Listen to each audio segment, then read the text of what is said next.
It was a typical evening in Georgia. The sun was setting over Savannah, casting a warm orange glow across the quiet streets.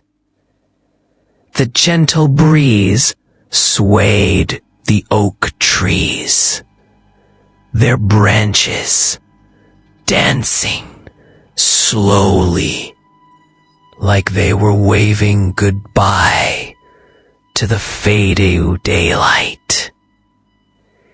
It was a peaceful sight, the kind of evening you'd expect in a small southern town. People were finishing up their day, heading home from work, and kids were playing in their front yards, kicking a ball or riding their bikes, completely oblivious to what was lurking in the distance. Nothing seemed out of the ordinary. The local coffee shops were bustling with people grabbing their last cup before heading home. But there was a subtle shift in the air that evening.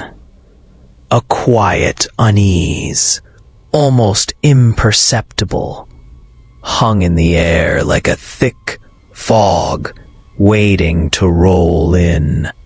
It wasn't the usual calm that accompanied a Georgia sunset. It was something off. The first signs of something wrong came with the rumors.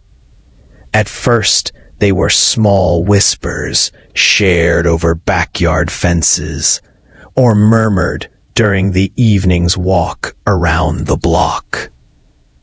People spoke of unusual things happening in the woods just outside the city. Shadows moving when there shouldn't be any, distant howls that didn't belong to any animal native to the area. It was harmless talk, surely, just a few overactive imaginations. But the stories kept coming. A neighbor had gone missing. A local farmer had been found by the side of the road, disoriented and covered in scratches, muttering about them. Whoever they were, no one could say for sure. And then there were the eerie noises coming from the cemetery on the outskirts of town. Old Man Wilson, who lived near the cemetery, was the first to report them. He said he'd heard strange groaning sounds, like something was being dragged across the ground. At first, the sheriff thought it was just the wind, or the usual creaks of the old tombstones. But then the rumors began to grow. People who passed by the cemetery at night spoke of figures moving among the graves. Too fast to be human, but too real to be dismissed as a trick of the light. The strange occurrences spread quickly. At first, it was just whispers, unsettling but still easy to dismiss. People laughed it off, saying it was probably just a bunch of kids playing pranks. But then, the first real report of an attack came through. It was a late-night call from a family living on the outskirts of Savannah. Their daughter had been walking home from her friend's house when she was attacked. The report was vague, but the details were chilling. Scratches on her neck, deep and jagged, like something had tried to claw its way into her flesh. And there were bite marks, too. Gnarled, animal-like marks that no one could explain. The family was terrified, but the authorities didn't know what to make of it. There was no sign of any animal attack. The area was known for its peaceful woods, not for wild creatures. No one could figure out what had happened to that poor girl. And it didn't help that her attacker had disappeared without a trace. The tension was rising, slowly at first, like the waves of an incoming storm. People started locking their doors earlier, staying in after dark. News spread quickly, and as more attacks were reported, though all vague and inconsistent, Savannah was slowly coming to the grim realization that something was horribly wrong. It wasn't long before the first real eyewitness came forward. A man, pale and shaking, stumbled into a local diner in the middle of the night, claiming to have seen something unimaginable. He said he had been walking down a quiet road near the old mill when he saw them, figures stumbling through the dark. Their movements were slow and awkward, like they didn't know how to walk. But their eyes, he said, were glowing with an unnatural light. They didn't seem human at all. They were something else. The man didn't stick around to explain. He ran out of the diner, too terrified to talk about it anymore. The waitress, who had been serving him coffee, described him as shaking uncontrollably, his eyes wide with fear, his lips trembling as if he had seen something too horrible to put into words. By then, the reports were becoming more frequent. At first, they were isolated, but now they were coming in from all over town. People claiming to have seen strange figures in the woods, people disappearing, and worst of all, the attacks. They were becoming more brutal, more intense. It wasn't just one person getting scratched or bitten anymore. Entire families were being attacked in their homes, and the stories from those who managed to escape spoke of a hunger, an insatiable need to feed. But what was it? What kind of animal could be so savage? And why wasn't anyone able to stop it? As nightfall crept in, the tension in Savannah reached a boiling point. People were talking in hushed voices, eyes darting nervously to the windows, to the shadows just outside their homes. The local sheriff, along with a few deputies, had set up a watch, trying to figure out what was going on, but they were at a loss. No one had seen anything concrete, no evidence to point to, but deep down, everyone felt it. Something was coming, something worse than they could imagine.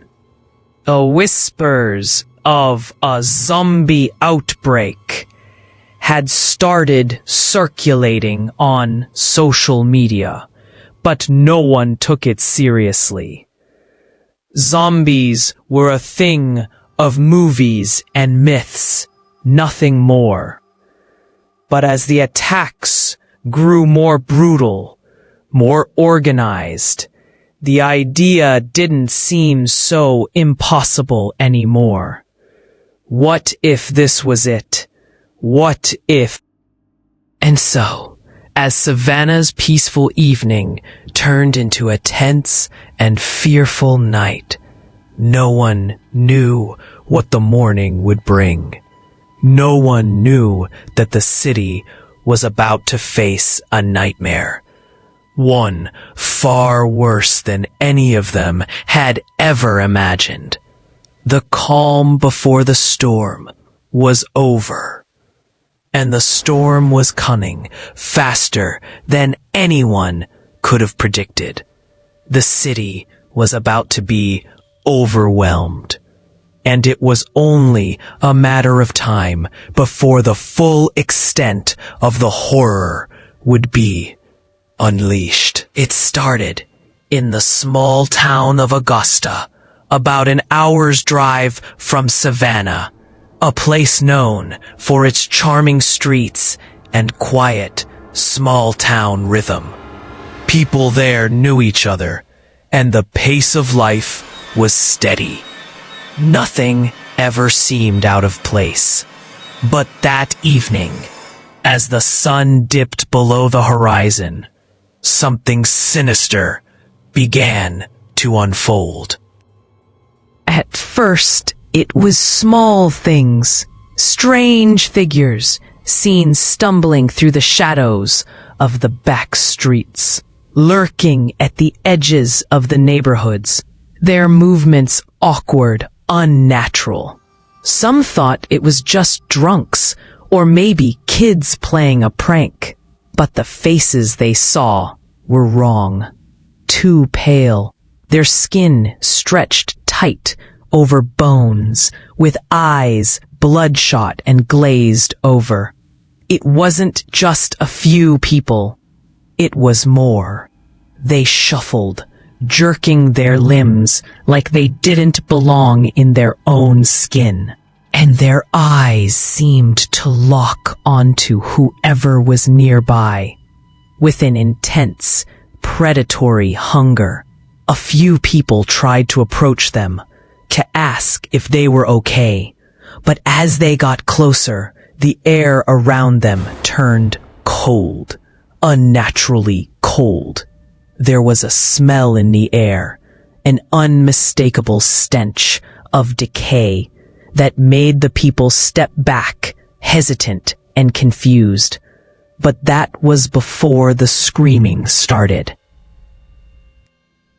It was the Johnson kids. 3 teenagers who first saw the figures up close. They were walking home from a friend's house, just a few blocks away from their own. It was a familiar route, one they'd taken dozens of times. But that night, everything felt different. The streetlights flickered, as if trying to warn them. But they just brushed it off as a bad connection. They were laughing, joking, when they first noticed the figures on the street. At first, they didn't think much of it.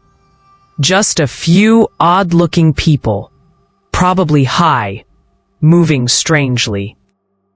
Then, one of the figures turned to face them.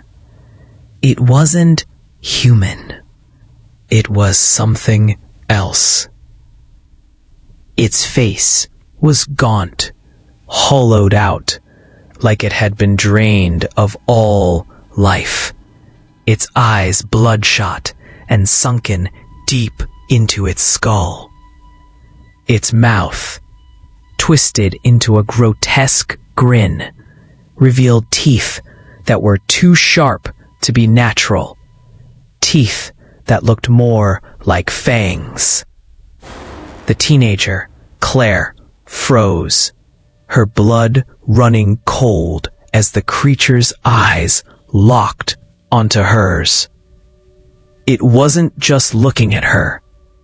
It was hungry, and it was moving toward them with unnatural speed. The group tried to back away, but the creature lunged. Claire screamed, but it was too late. The others, in their panic, turned to run. But another figure emerged from the shadows. It was like the first one, pale and twitching, as if in a trance. But this one moved faster. The noise was terrifying. A sickening, wet sound as the creature bit down, tearing at flesh. The others screamed, pushing and shoving in their desperation to escape. But they were too slow. Claire managed to get away, running as fast as she could down the street. But Brian wasn't so lucky, and it was happening fast. Claire made it to the main road, where a few cars were parked. She tried to flag them down, but the drivers, seeing the chaos behind her. She reached her house, her heart pounding in her chest, and banged on the door, screaming for her mother. The door flew open, and her mother, confused and startled, barely had time to understand what was happening before Claire was inside, pulling her mother back as the figures neared their front yard. They banged on the door, moaning, scratching, and clawing at the windows with their nails.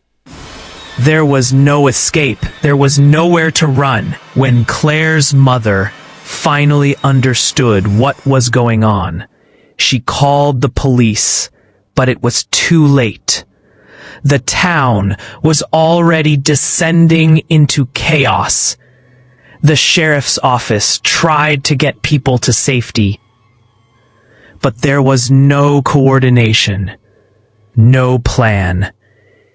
It was like the town was crumbling around them, falling apart faster than anyone could process. News of the attack spread quickly across Augusta, and before anyone could stop it, the infection had spread beyond the small town. Reports came in from all over Georgia, describing similar sightings and attacks in nearby towns. The creatures weren't just in the shadows anymore. They were everywhere. People were getting attacked in their homes, on the streets, at the grocery stores.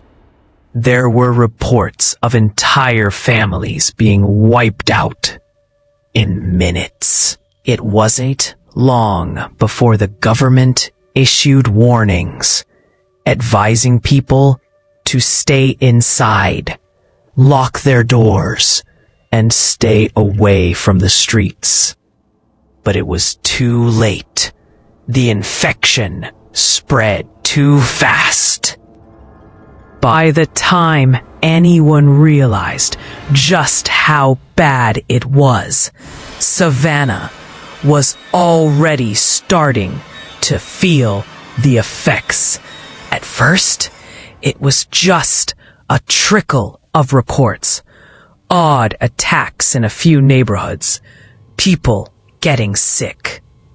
But soon, the hospitals were overflowing with patients, all showing the same symptoms: pale skin, bloodshot eyes, and an insatiable hunger.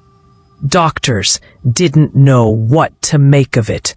They thought it was some kind of new virus, maybe something like rabies, but the symptoms didn't match. It was like nothing they'd ever seen. It didn't take long before the truth became undeniable. People were changing. They weren't just sick, they were turning into them. The zombies, the creatures from the shadows, were real. The infections spread through the city like wildfire, with every new victim making the situation worse. The screams could be heard echoing through the streets as the undead tore through homes. People ran in every direction, trying to escape, but the zombies were fast. They moved in packs, more organized than anyone thought possible. They weren't just mindless creatures. They were hunting. They were learning. They knew how to break through doors, how to trap people in their own homes. The chaos in Savannah was like something out of a nightmare. Only it wasn't a dream. It was real. And just like that, the city of Savannah was plunged into a full-blown apocalypse. The police tried to maintain order, but they were overwhelmed. The National Guard was called in, but it wasn't enough. The zombies were everywhere, and the city was falling apart. As the days passed, the once vibrant city of Savannah quickly spiraled into chaos. The peaceful streets, once filled with laughter and the sounds of children playing, were now eerily quiet, broken only by the occasional growl or moan from the undead. It wasn't long before the full scope of the nightmare became clear. There was no escaping it. The undead were everywhere. In the early days, people thought they could fight back. They barricaded themselves inside their homes, shops, and schools, creating makeshift fortresses out of whatever they could find. Furniture was piled high in doorways. Windows were boarded up, and families huddled together, hoping against hope that the creatures would move on. The first few nights were the worst. At first, it was just small groups of zombies, wandering aimlessly, occasionally stumbling upon a helpless victim. People who were still alive and sane tried to defend themselves, wielding anything they could: baseball bats, knives, even frying pans. It was a desperate fight. But for a short while, it seemed like the city might hold its ground. But then, the zombies came in greater numbers. It wasn't long before the barricades were useless. The undead were relentless, their decayed bodies moving with unnatural speed and precision. It was as though they had a mind of their own, or at least some terrifying, instinctive drive to hunt. The creatures pounded on doors, clawed at windows, and tore through barricades like they were made of paper. No matter how strong the fortifications were, it was never enough. One by one, the strongholds fell. Inside the homes, terror became a constant companion. Families gathered together in their living rooms, holding on to each other, hoping for safety, praying for a miracle that never came. The sound of glass shattering, the horrific screams of neighbors, and the rapid footsteps of the undead echoed through the streets, creeping into the homes of those still alive. The realization began to sink in. There was no place safe anymore. No walls could protect them. No lock was secure enough to keep the horrors at bay. As the city began to fall, people tried to escape. Some made a run for it, trying to get out of town. But the roads were clogged with abandoned cars and debris, making escape impossible. Others tried to fight back, but with every fight, the number of zombies seemed to grow. People fought to the death, but it was a battle they couldn't win. Families were torn apart, some killed by the creatures, others turning into zombies themselves. It was a horrifying, endless cycle, and it seemed like no one could escape its grip. The panic only made things worse. People who had once been neighbors, friends, and co-workers now saw each other as competition for resources, as a potential threat. The fight for survival brought out the worst in many. A mother and her child were shot over a can of beans. A group of desperate survivors broke into a store and started fighting over food. What had once been a close-knit community was now a battleground where anyone could turn into a threat at any moment. The stress, the fear, and the growing desperation made people do things they never thought possible. Amidst the madness, a small group of survivors emerged, banding together despite their differences. They were just regular people, some young, some old, each with their own reasons for wanting to survive. Some were parents, desperate to protect their children. Others were former soldiers, knowing how to fight, but unsure how to deal with this kind of enemy. There was an old man who had lived in Savannah his whole life, and a young woman who had just moved to the city a few months ago. They were strangers at first, but in the face of the apocalypse, they quickly became a family. They came together in the remnants of an old diner, the only building still standing in the neighborhood. The place had been abandoned long ago by the original owners, but it provided the perfect shelter for a small group trying to stay alive.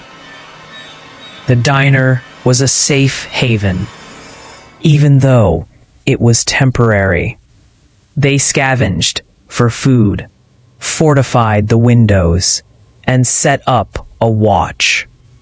The undead were never far away, always shuffling through the streets, but the survivors were cautious and silent, always staying one step ahead. As the days turned into weeks, their numbers began to grow. More survivors stumbled upon the diner, drawn to the same place where hope had not yet been extinguished. Some arrived alone, while others came in small groups, each with their own tragic stories of loss. They were all just people trying to survive in a world that had crumbled. They shared their food, their water, and their knowledge. In the silence of their little stronghold, they found some comfort in knowing they weren't alone. But surviving in the city of the dead wasn't easy. The undead were relentless, and every day was a struggle. Sometimes they would send small groups out into the streets, searching for supplies, weapons, or anything they could use to defend themselves. The world outside had become a war zone, a place of broken buildings, destroyed vehicles, and bodies strewn across the ground. The city had become a ghost town, but the undead made sure there were no real ghosts, just living nightmares. One day, as the group ventured out into the ruins of the city, they discovered something worse than they had imagined. Not only had the infection spread through Savannah, but it was beginning to spread further. The roads leading out of the city were blocked by military vehicles, their tires torn apart and abandoned. The radio towers were down, and the emergency broadcasts had stopped. The survivors were cut off, isolated from the rest of the world. There was no one coming to save them. As they made their way back to the diner, their hearts sank. The city wasn't just lost, it was doomed. No one was coming. The authorities, the military, and even the government had all been swallowed by the apocalypse. The survivors, now a small group of strangers, bound together by their shared will to live, realized that it wasn't just the undead they had to worry about anymore. It was each other. Trust had become a fragile thing, and the fear of what could happen next was always lingering in the air. They had made it this far, but the true fight for survival was only just beginning. Outside, the city was overrun, but the question wasn't whether they could survive the zombies. It was whether they could survive each other. In the abandoned streets of Savannah, where once the smell of fresh-cut grass filled the air, now only the stench of decay lingered, and with each passing day, the creatures grew bolder. The question was no longer how long they could hide, but how long they could hold on. The survivors knew they had to leave. Every passing day inside the city felt like a slow death, each minute dragging on longer than the last. It wasn't just the constant threat of the undead. It was the realization that Savannah, once a place of life and laughter, had now turned into a prison. They couldn't stay here forever. Not with the city becoming more dangerous with each new wave of attacks. The creatures were everywhere. A rumor had been circulating for days, one that brought a flicker of hope to the survivors. A safe zone up north. The military was reportedly holding out there, far from the chaos of Savannah. It was a place where they could find safety, where food, shelter, and possibly even a future still existed. But reaching it wasn't going to be easy. The roads were no longer safe. In fact, they hadn't been for a long time. The undead roamed freely, and there was no telling where the next ambush might come from. What used to be simple highways had become death traps, with barricades set up by other survivors who were just trying to hold on to their own lives. Everyone had their own agendas, and the further they ventured out, the more hostile the world became. Jack, a man who had been surviving on his wits since the outbreak started, knew what had to be done. He had taken the role of leader within their small group, though not by choice. In the beginning, it was just about survival. But as the days wore on and their numbers dwindled, Jack found himself making decisions for everyone. He was an unassuming man, strong but not intimidating, with a level head that had kept them alive so far. He wasn't a hero, but he was determined to get them out of this nightmare. The plan was simple. Leave the city under cover of night, avoid the main roads, and head north toward the rumored safe zone. But even a simple plan was fraught with risks.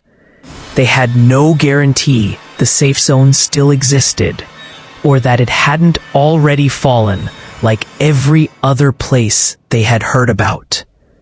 Still, they had to try. Staying in Savannah was a death sentence, and that was becoming clearer every day. The group moved at night, their footsteps silent against the cracked asphalt. Jack led the way, with a few others carrying backpacks filled with whatever they could scavenge. A few cans of food, some water bottles, and whatever makeshift weapons they had managed to find. There was no room for luxury or comfort now. Every item they carried had a purpose, and if it didn't, it was left behind. They stuck to the back roads, far from the main highways where the creatures were most likely to roam. The cover of darkness was their only protection, and the nights in Georgia were darker than usual now.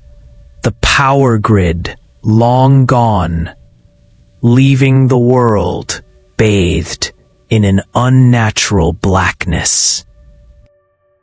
They relied on old maps that hadn't been updated in years, but they had no choice.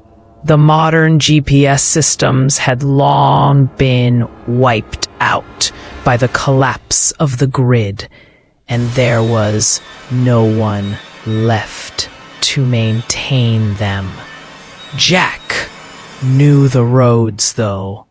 He had lived in Georgia most of his life, and even though the roads had changed, the landmarks were still the same. But as they moved deeper into the countryside, Jack noticed something strange.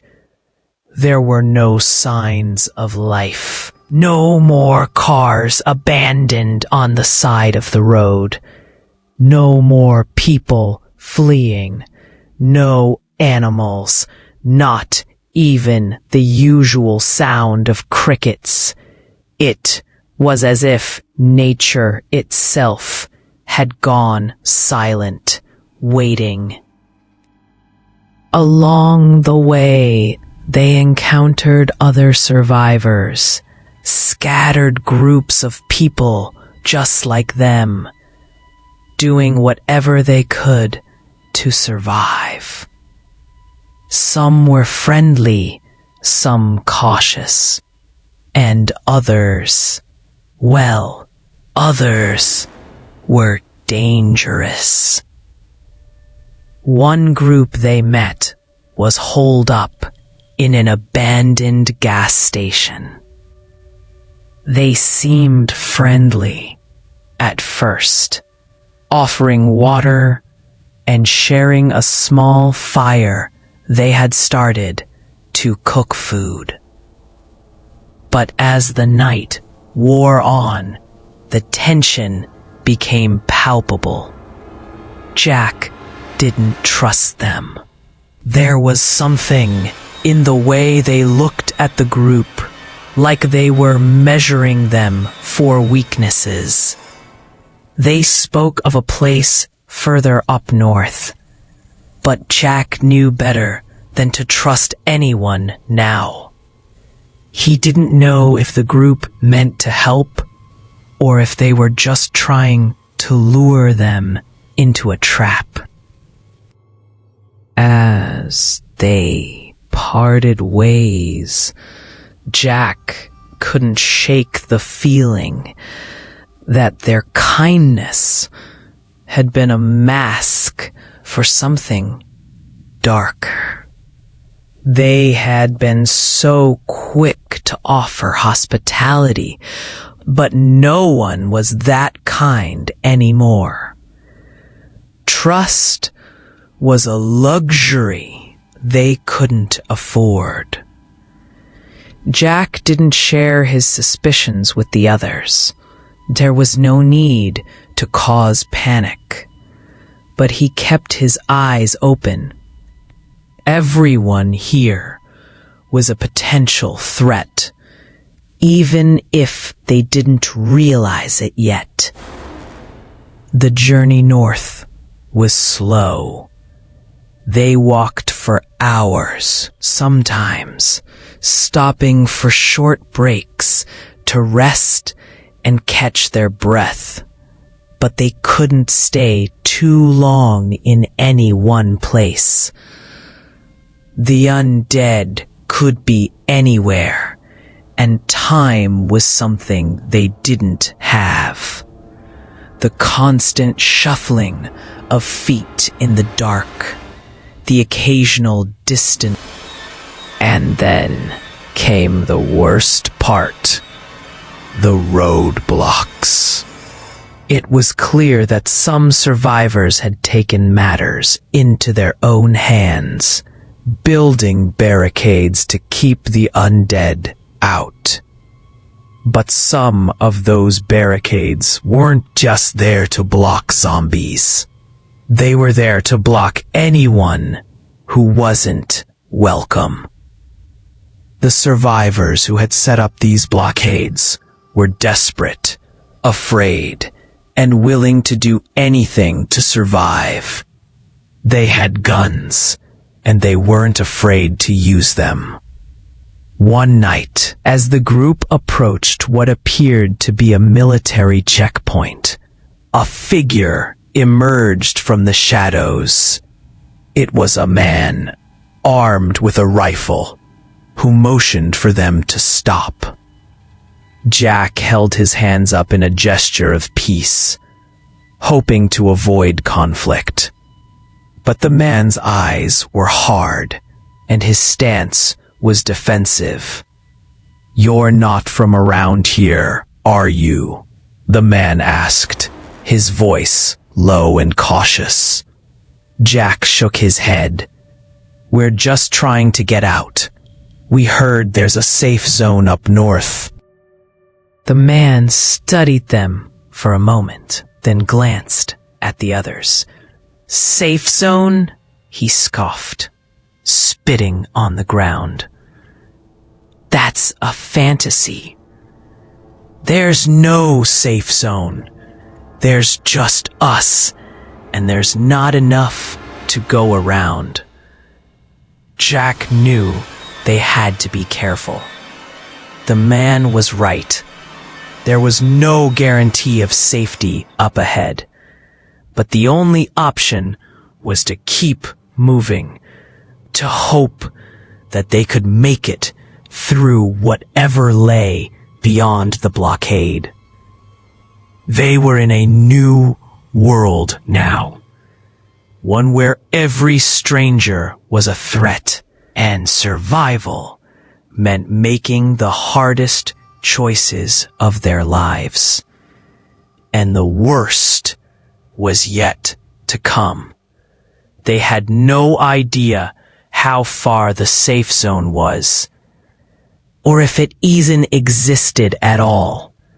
They were about to find out the true cost of survival in a world that had lost everything.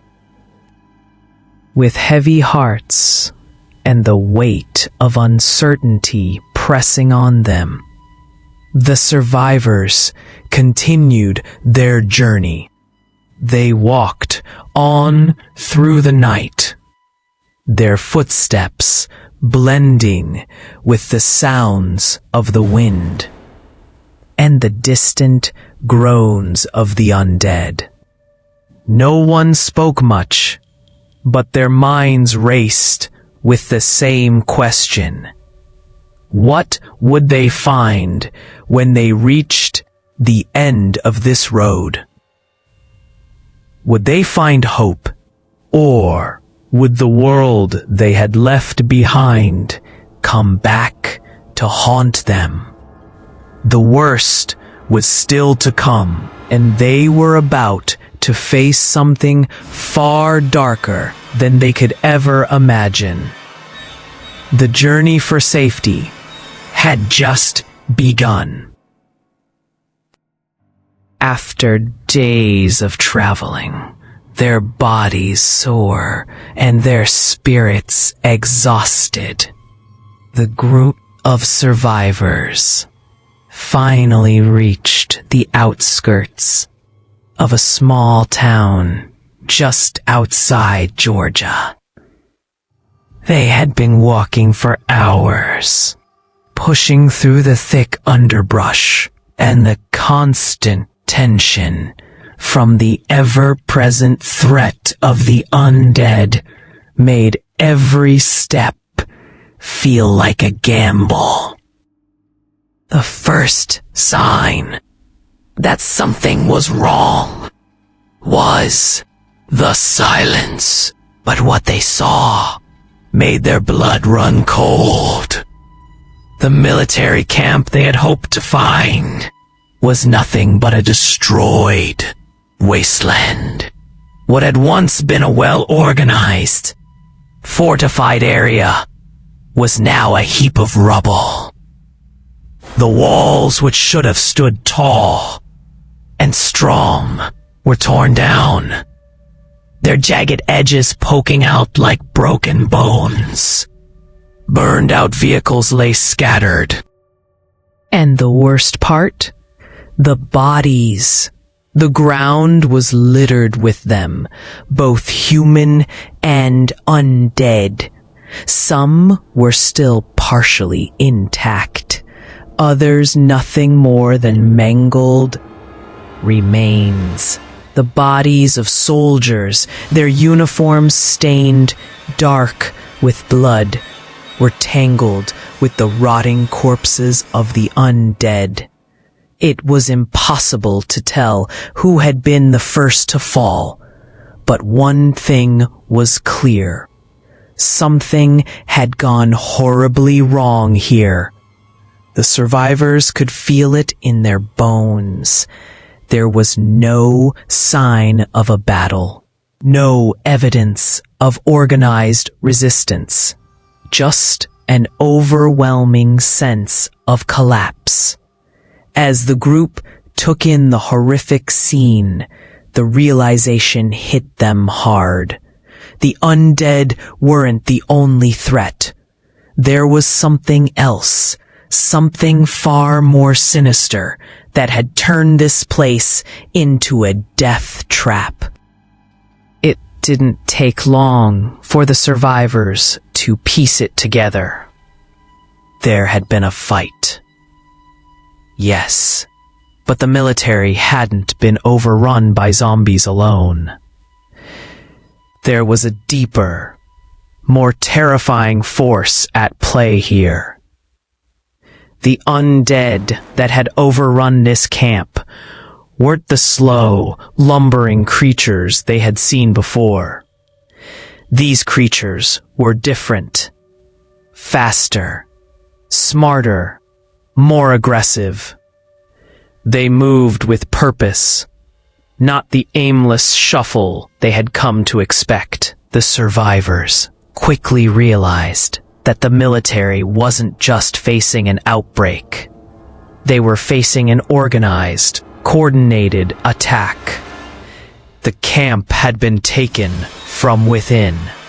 Someone or something had led the undead in a full assault. It wasn't just a random outbreak. This was a well-executed attack designed to wipe out the last remaining bastion of hope. The realization made their hearts sink. There was no safety. There was no escape. And then, as if to confirm their worst fears, it appeared.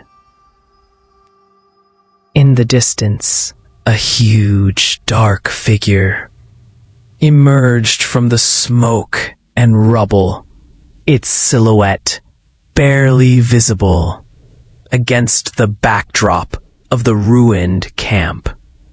At first, he thought it was just another zombie, but as it drew closer, they saw the truth. It was something entirely different. This was no ordinary undead creature. It was massive, towering over the others, its body so large and imposing that it seemed to block out the light. The creature's skin was sickly pale, stretched tightly over a grotesque, muscular frame. Its eyes glowed an unnatural shade of yellow. Its teeth were jagged and sharp, and its mouth was twisted into a permanent snarl. It moved with a disturbing purpose, as if it had a mind of its own, unlike the mindless zombies they had encountered before. The survivors could feel its presence, like an overwhelming wave of dread washing over them. This was no ordinary zombie. This was a new breed, something the survivors had never seen before. It wasn't just hungry, it was intelligent, and it was leading the rest of the undead. As the massive creature slowly advanced, the survivors didn't know what to do. They had no weapons capable of taking down something like this. Their makeshift knives, bats, and whatever other weapons they had scavenged wouldn't stand a chance against it. It was as if the very air around them had grown heavier, suffocating them in its oppressive weight. Jack, the leader of the group, took a deep breath, trying to steady his nerves. This was the moment they had feared, the moment they had been dreading since they first heard the rumors of the safe zone. There was no place to run, no more hiding. They had to fight. "Get ready," Jack ordered, his voice. The survivors gathered whatever they could. A broken piece of metal, a half-bent crowbar, whatever they could find. They had no plan, no strategy. All they could do was hold their ground and pray that something, anything, would give them a fighting chance. The creature took a step forward, its eyes scanning the survivors as if assessing them, deciding whether they were worth its time. The other undead followed behind it, moving with the same eerie precision, like soldiers following orders. There was no doubt in Jack's mind now.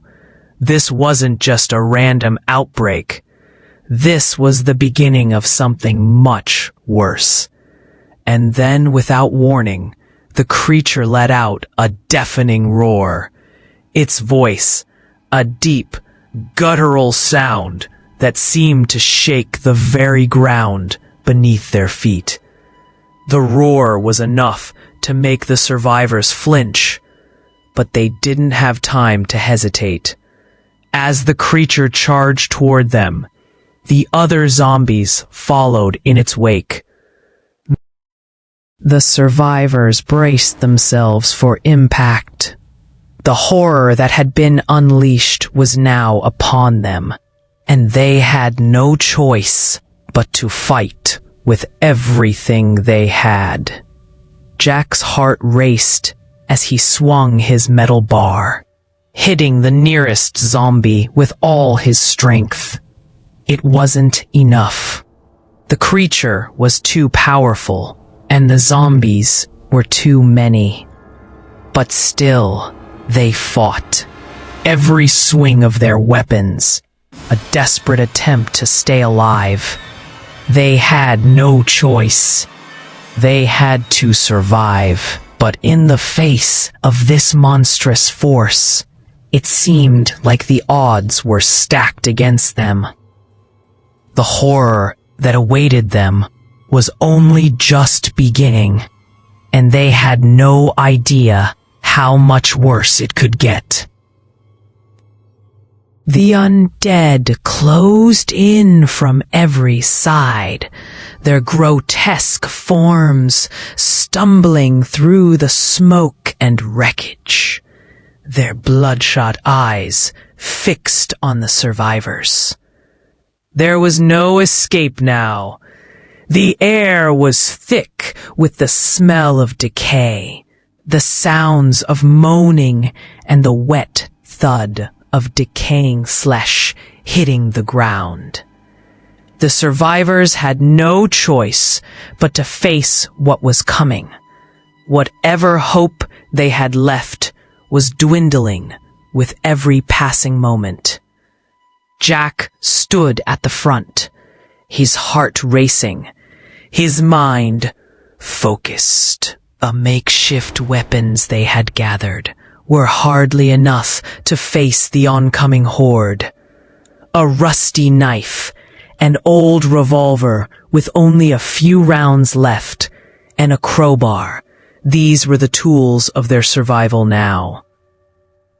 The others were just as ready, their faces pale with fear, but hardened by the reality of their situation. They knew this might be their last stand, and that thought gnawed at them. "We fight," Jack said, his voice steady, though the weight of the situation hung heavy in the air. "We fight until there's nothing left." The survivors nodded, their eyes steely with resolve. They had made it this far. They weren't going to die without giving everything they had. The undead were closing in, their grotesque forms surrounding them from every angle. Some of the creatures shuffled in a mindless pursuit, while others moved with eerie purpose, faster and more aggressive than the survivors had ever seen. But they didn't have the luxury of fear anymore. There was only one thing to do: fight. Claire, the youngest of the group, gripped her knife tightly, her knuckles turning white from the pressure. She glanced over at Brian, who had his gun ready. His hands were shaking, but his eyes were fierce. "We can do this," she muttered, almost to herself. "We have to." Brian nodded without saying a word, his expression grim. He knew this wasn't going to be easy, but they had no other choice. The undead were relentless. Every second that passed felt like an eternity, each moment filled with the fear that they wouldn't make it out alive. But Jack's words echoed in his mind. "We fight until there's nothing left." The first wave of zombies reached them, shuffling forward with an unnatural hunger. Jack swung the crowbar, his movements swift and calculated. He smashed the skull of the closest zombie, the force of the blow sending the creature to the ground in a twitching heap. But there were more, always more. Claire slashed with her knife, her hand trembling, but she didn't miss. She cut deep into the side of a zombie's neck, the creature's head jerking back in a grotesque twist. But before she could pull back, another zombie lunged at her, its yellow eyes filled with malice. She stepped back, her heart racing, and shoved her knife into its chest. But it wasn't enough to stop it. The creature clawed at her, its filthy hands scraping across her arm. She cried out, but Brian was there in an instant, shooting the zombie point blank in the head. "Stay focused," Jack shouted, his voice hoarse but commanding. The battle was raging, and the undead were everywhere. Every swing, every shot was a desperate attempt to push back the tide. But no matter how many they took down, there were always more coming. The horde seemed endless, their numbers growing with every passing second. A group fought back with everything they had, but the weight of the situation started to sink in. There were too many. The zombies were relentless, and the survivors' strength was waning. They were running out of ammunition, and the makeshift weapons they had cobbled together weren't enough to stop the onslaught. Their only hope was that the military would come through, that the rumors of a safe zone weren't just a cruel joke. But even then, Jack knew it wasn't guaranteed. The world was collapsing around them, and no one was safe. Just as Jack's arms grew heavy from the constant swinging of the crowbar, and as Claire's breaths became shallow from exhaustion, the ground suddenly shook. It was a low rumble at first, like thunder in the distance, but then it grew louder, shaking. Then, without warning, the ground erupted in front of them. A massive explosion rocked the area, sending shockwaves through the air. The blast was deafening, the fireball rising high into the sky. Zombies were sent flying in every direction, their bodies torn apart by the sheer force of the explosion. The survivors shielded their faces, their ears ringing from the blast. Jack blinked, trying to process what had just happened. Was it the military? Had they finally arrived? His heart raced with hope, but the battle wasn't over yet. The horde was still coming, though some of the undead had been wiped out by the explosion. But the survivors didn't have much time to react. They had to take advantage of this opportunity, or it would be their last. "Move!" Jack shouted, grabbing Claire's arm and pulling her away from the blast zone. "Keep moving." Brian fired another shot, taking down 2 more zombies that were closing in. But the creatures just kept coming. The survivors ran, ducking behind the debris, trying to make their way toward the source of the explosion. As they moved, they saw military vehicles in the distance. Tanks, jeeps, and soldiers running toward the fray. It was real. The military had come, but even with the military's arrival, the battle wasn't over. The undead were still coming, still clawing at them from all directions. The survivors had thought they had seen the worst, but they hadn't. This was just the beginning. The soldiers fought valiantly, but even with their weapons and training, they were being overrun.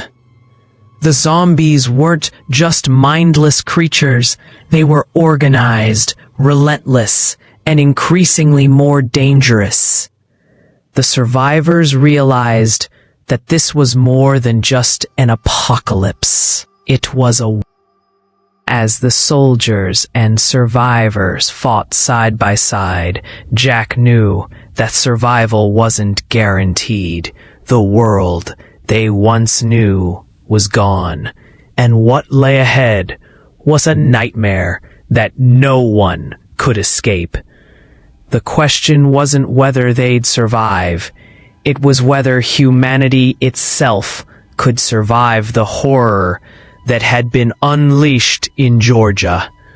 The battle raged on, but the survivors didn't stop. They couldn't.